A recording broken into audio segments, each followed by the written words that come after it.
Hey everybody, or whoever's watching. I guess that would be everybody, because you wouldn't hear this if I wasn't talking, and if you weren't viewing, but I want to tell a story that I think's important, and it's actually like a series of stories, so for that reason it's kind of hard to articulate. And I have that feeling of like, do you know when you take a picture of the sunset and you're just like, you want to show someone the picture, but they're just not there and they just don't understand, and you just have like that kind of feeling. I feel that in the sense that there's like a restriction, there's a barrier of communication in how well I could actually tell this story. But I think if you could understand that, it'll open your mind to, and your eyes to how special I think this story is. I just want to express this because it's been bottled up in my head, and here I am on Easter Sunday. I thought it would be a good day to do this. I'm not trying to prove anything in saying this.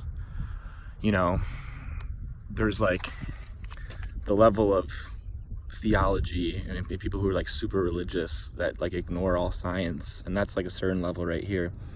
And then there's like the rationalists, which basically like make the theists look stupid, which I could like agree with. Like, they're right. Like, let's think about things more deeply in a deeper sense.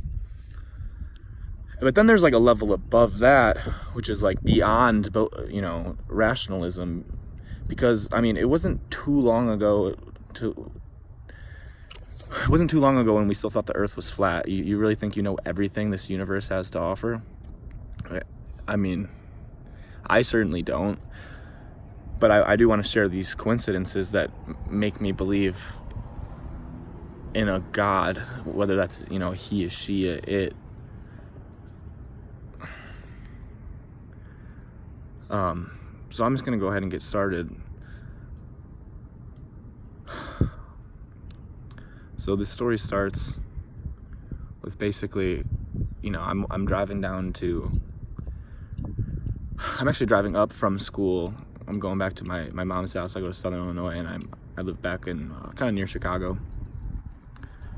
And I'm driving, and you ever have that moment where like you're just flipping through the channels or whatever, and you just can't pick a station, and you're just like, okay, I'm gonna click this one more time, and whatever I land on, I'm gonna just stick with that and listen to it. And I clicked that, and I don't know if it like switched to AM or FM or what the program was. I don't know like radio terminology, but it was basically like this preacher, and he was talking about God, and his whole message, the whole moral of the story was basically, God will be your power source, but you still have to be the one to turn on the light switch, which I thought was just like, in a symbolic sense, was pretty cool. Because I don't know, like, people like just, they don't do any praying or any spiritual work, or they don't open up themselves to God, but then they just expect him to float down on a cloud, you know what I mean, and be like, oh, here I am, gotta go now, Jim. But so there was that, and I listened to that for like an hour, and normally I wouldn't listen to something like that, but I did. And anyways, I get back up home this weekend in particular. I've now been thinking about this obsessively for like 6 months. So some time has gone by since this has actually happened, but I'm chilling in my home, just kind of thinking about what that preacher had said with the light switch and the power source. God will be your power source. And I'm just sitting on my computer this weekend in particular, and I noticed something to my left, because I just saw some sort of movement of some sort. And I look over, and the light is just flickering on and off. I'm like, that's strange. Maybe it like needs to be replaced. I don't know. Although it's still the same light that's been, in my house for the past 6 months. But whatever. I go back to the computer. I'm just doing my business or whatever. And then I'm like, I remembered the story about the light switch and the preaching, or whatever you want to call it. And as soon as I had that thought of like, could that be what I think it is? Like, could that be what I think it is, or is that just some coincidence? As soon as I had that thought, I look over, and it's doing it again. As soon as I have the thought, which I thought was like incredible. So I've been thinking about that, because there's, like I said, this is a series of stories. It's not just that. I've been kind of like battling with some temptations, like, you know, drinking too much, and I've been in like kind of a, you know, just battling with that, and even the idea of if God even does exist to begin with, because that's, let's be honest, that's the fundamental question of life. You know what I mean? And so at this time, I've literally been like experiencing like night terrors too, like having the sensation of like not even just like seeing something visually scary and you can't wake up. Like literally, I was having the sensation in nightmares where I was waking up suddenly because I was experiencing the sensation of like someone dragging me off my bed. Like you could imagine, you know, you fall asleep at your friend's house and then they decide to like mess with you. And you know, you fall asleep, and then once you're asleep, they like drag you off the bed real quick just to like mess with you. And then, you know, you can imagine what that would feel like, you know, waking up like you know, half conscious, and then like being dragged. And then, but then you wake up and it's like, oh, there's, what the heck, Larry, you know, why are you messing with me? But I don't have any roommates, like I don't live with anyone. And when I woke up, there was no one there, but I still had this like indistinguishable sensation as like the scenario I just laid out for you. So like that's like just interesting. And like, you know, and like the rational types will say, you know, well, it's just superstition, you know, it's just a phenomenon of sleep. I know everything, you know, what else do you want to know about your future, you know? But it was really interesting. What's like another side story to the side story, you know, I'm like living in kind of like a rough town at school here. Like this was my first semester, last semester. Now it's like the second semester.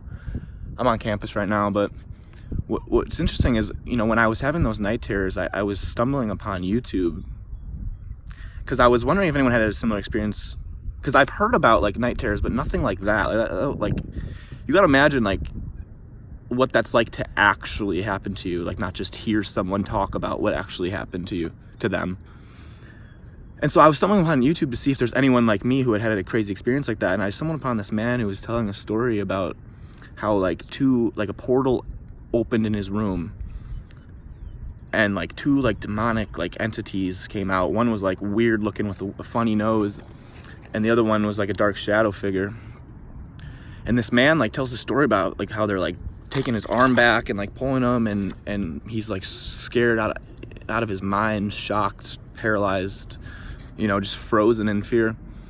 But then in his story, like there was like a really loud thunder strike, like, or lightning strike, but a thunderous like explosion, and it was super loud, and like it would make like the loudest thunder you've ever heard sound like a little mouse like queefing.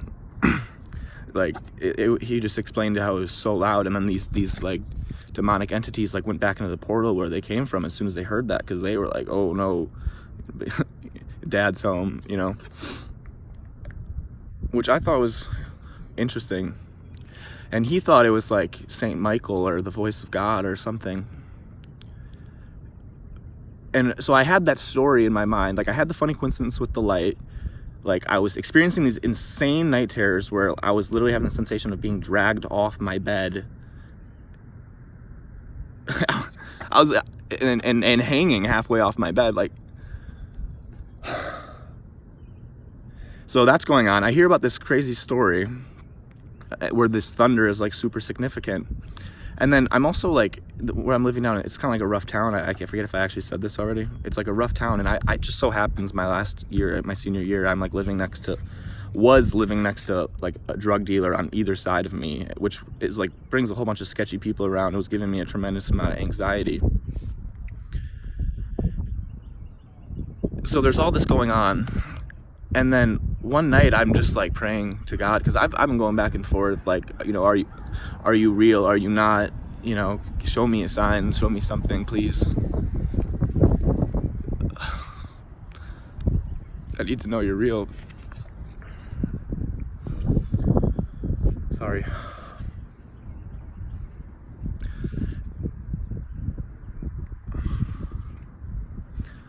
And anyways, as this is going on, I pray one night, and I want my anxiety to go away. I want a sign, you know, just everything. Like, I don't even remember exactly what I said, but I just know that it was genuine.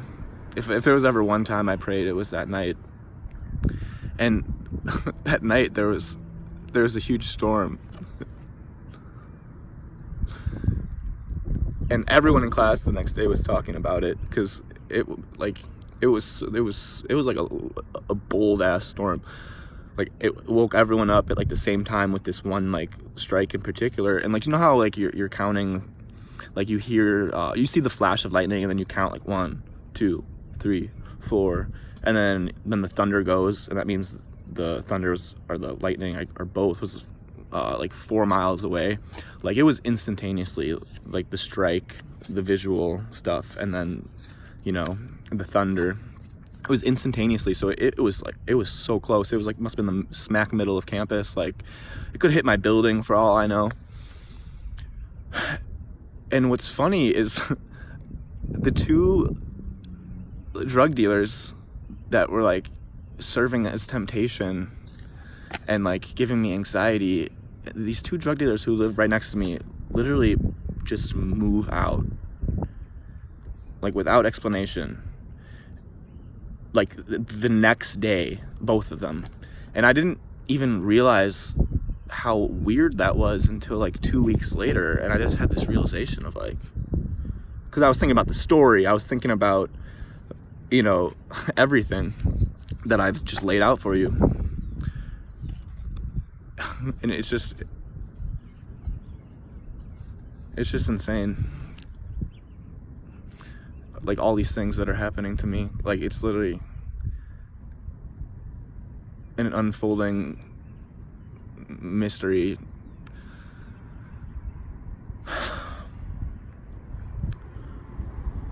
And it's like, not only like was it fun, it's just like the coincidence is just so weird. Like, not only did I experience the night terrors and have that other thing happen to me, and then, you know, I hear about the lightning strike in this guy's story, and then, you know, there's a storm that's like super significant, and then, you know, not only one of my neighbors, but the second neighbor, who's like a drug dealer, just moves out, you know. And then it's not only that, but it was like the next day, and not only that, I had been genuinely praying for help, you know.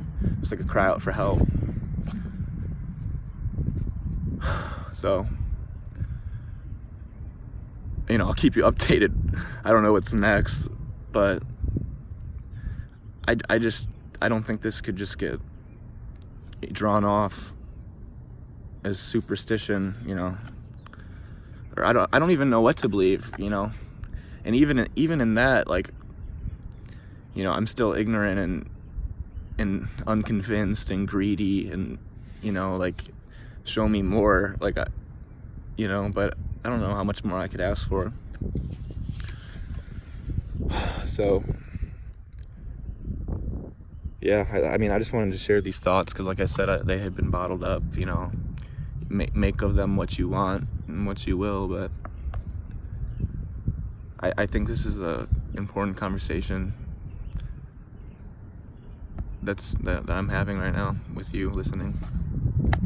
But I don't really know what else to say.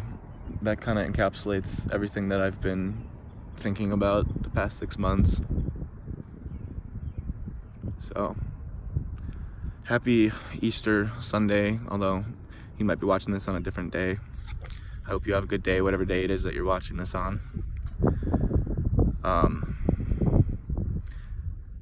I just want to add, I don't claim to know the universe. I'm not some know-it-all. I don't think I'm better than you. I don't even think that you and me I don't even think there's a distinction between you and me. We're the same thing. And I just want to add, like, if you can't find God, it's always because you're looking out in the cosmos. You're looking out in the sky, out in the universe, and you just think it's too insane.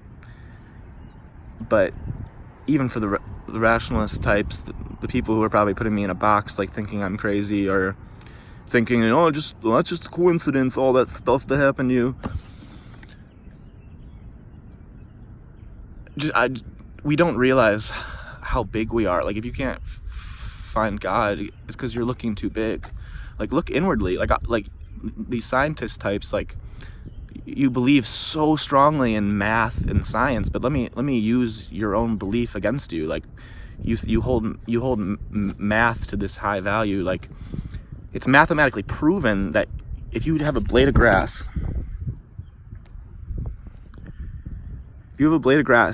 mathematically speaking, like, you could divide by 2 for infinity, which basically means you could cut this grass in half and you'll never get to the point where there's no grass. Now, obviously, we're limited in what we're able to do, so we don't have hands small enough to actually keep doing that and act that out. But mathematically speaking, that's a fact, that you can't divide by 2 and then ever get to 0. Like, 1 divided by 2, 0.5, 0.5 divided by 2, 0.25. Like, that goes on forever. You'll never get to 0. So what that means is that the same way that space is infinite going outward and into the universe past the planets and galaxies, space is also infinite inward. And if you really get with that and you really understand what that means, it's not so hard to believe that there's a God, whatever that God is. Like, we're not supposed to know.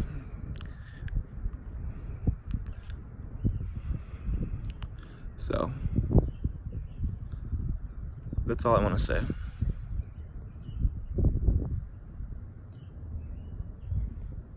Look at this squirrel.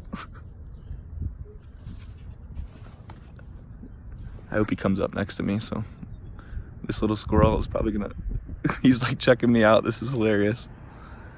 Oh my god, I hope he comes closer.